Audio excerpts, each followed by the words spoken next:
Alberta Premier Danielle Smith is hitting the road this summer to hear directly from Albertans. She'll be chairing a panel of experts and community members. Their goal, to send a message to the Prime Minister about the province's role in Canada.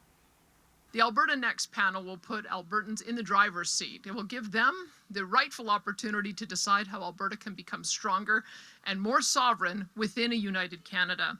It will give the people who live, work, and raise families in our great province the opportunity to share their voices, their values, and their ideas. What we hear will help us map out Alberta's future. But could this panel push Alberta further away from Confederation? The CBC's Jason Markusoff was at that announcement. He joins me now from Calgary. Hey there, Jason. Hey, Catherine. So Alberta had another panel 5 years ago after a previous Liberal victory. What is different about this panel? So a lot of people might feel this as deja vu. After the 2019 election, where Albertans were disgruntled that Justin Trudeau got his second term, Jason Kenney was then the Premier, launched this Fair Deal panel to say we need a fair deal in Alberta. It came back. It was a kind of a big airing of grievances tour around the province. A lot of people were very, theories about equalization, about fairness in Confederation. It came back recommending that Alberta pull out of pension plan, police force, changes to equalization, changes to tax collection, none of which really happened. So this is a lot of deja vu for people. This time, Danielle Smith's going to cast out for these same panels. She's chairing it herself, which is different. Last time it was Preston Manning, a former politician, doing it, so that lends it a bit more gravitas. But she's going to be casting about for solutions and has suggested that some of them could lead to referendum questions next year, not separation. That would be sort of separate, but she is suggesting that maybe Albertans will be asked if they want to remove themselves from RCMP or the Canada Pension Plan. Yeah, but those questions, it's sort of hard to imagine them existing in isolation from the conversation right now about a separatist sentiment in Alberta. So how do you see those two things interacting? Well, they might not even be acting in isolation on the same ballot because, as you've probably heard, Danielle Smith has made it much easier for Albertans to launch a petition drive to launch their own separation referendum, which could well happen as soon as this fall or this summer.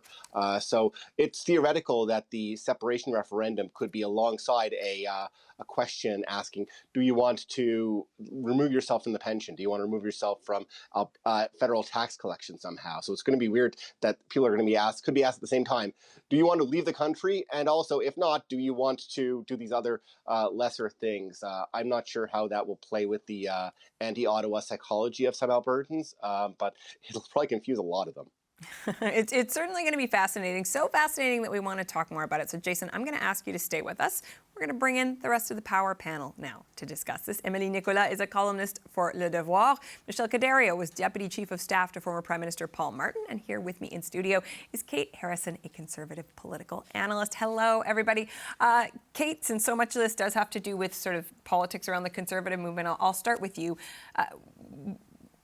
Where is this going to take us, I guess, is the question. Like what Jason was talking about there, the interplay between these questions that are sort of a path for Alberta that strikes out within Canada versus just, walking away from the deal, as it were. Yeah, I think it is prudent and smart to put some structure around this, what is largely a very emotionally driven issue and a charged issue that we've seen play out in 2019. We saw it play out after this election and in the lead up to. I think it makes sense to try and funnel some of that discontent over the way the province and the people there perceive they've been treated by Ottawa into something that is solutions-oriented and also grounded by professionals and elected leaders that I would observe to have a fair bit of credibility and skin in the game in terms of keeping Alberta part of the fabric of Canada. So I think that it's always good for governments to be listening to their people.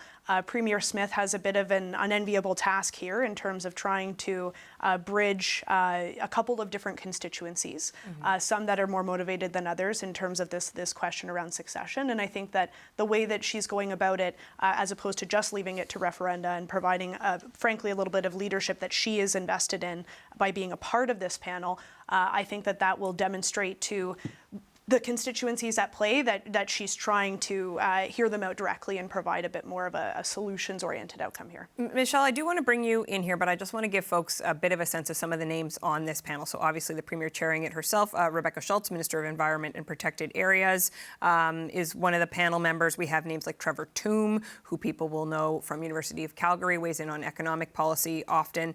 The President of the Business Council of Alberta. There is the President of Questair Energy, so a range of folks. Michelle, one of the things that is interesting in all of this to me is the role that Danielle Smith plays.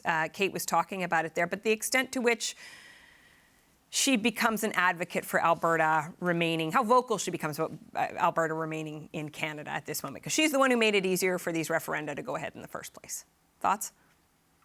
Yeah, well, so I think Kate kind of nailed it. I think that the Premier is finding herself in a very difficult position. She's got members of her caucus who feel very strongly on a bunch of issues, and they don't necessarily all agree with each other. And so when that happens, and we've seen that Alberta Conservatives are not shy about changing leaders at certain times, and so I think that this is likely an effort to get ahead of it. There's never anything wrong with politicians going out and listening to what people have to say. I think it's going to be really important, and we'll see how this goes, that also the information about all of these issues is also provided. That, you know, many people can have a lot of thoughts on the Canada Pension Plan and, you know, might have heard different things. But it's an incredibly complex system, and it is something that, was put together and forged together to be able to provide support for all Canadians across the country. And so in that kind of a thing, is the information going to be available where you really dig in and understand what it is, how people give in, you know, how transfers to provinces actually work in good times and in bad times for the different provinces?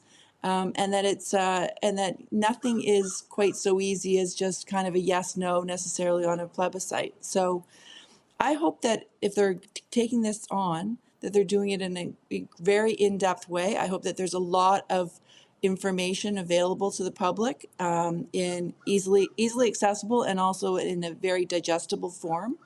And so, then, allow the conversation to kind of occur in hopefully a way that's not overly divisive, but in some way can somehow find a way to be actually constructive. Emily, goodness knows Quebec knows a thing or two about referendum questions. What are your thoughts about what the path forward on this looks like?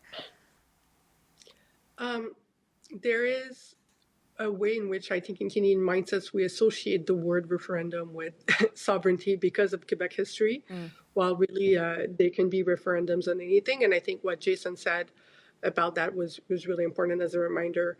But there is still a sovereigntist movement brewing in Alberta, and Danielle Smith is trying to navigate in that context as well. And so it's very tricky. Let's say that there are pros and cons to her being directly involved in the process. There's the pros of, more participatory democracy and her listening to people.